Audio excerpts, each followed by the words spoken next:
Hello, this is Lulu from Bapima Traffic. Today I will go through the equipment that we needed for low marking. First is the paint preheater. Paint preheater, we have different capacities. For the small version, the height is 1.25 because we have the underground construction work. So for this height, 1.25 meters, it's easier to bring underground for the road construction.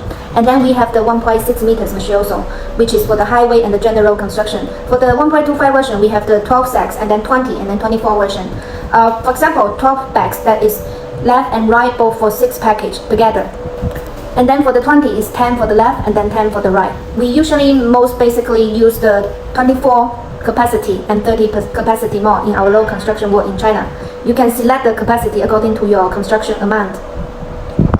If your truck is small, you can also just choose the small one because the most small one we have the length is 1.46 meters, which is the smallest one for all the preheater that we have.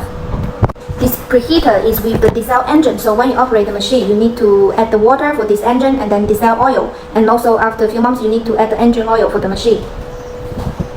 And then you also need the machine called manual time marker. Manual time marker, you need to select different marking width. It's from 100, 150, 200, 300, 400, 450.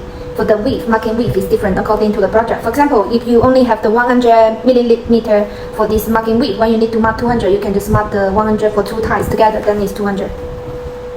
For this manual time marker, you also need to connect the gas tank to heat the paint, because when the paint it drops the temperature, then it will just becoming to be harder. So you want to maintain the temperature. That's why you need also a gas tank in this manual time marker to maintain the temperature for the marking.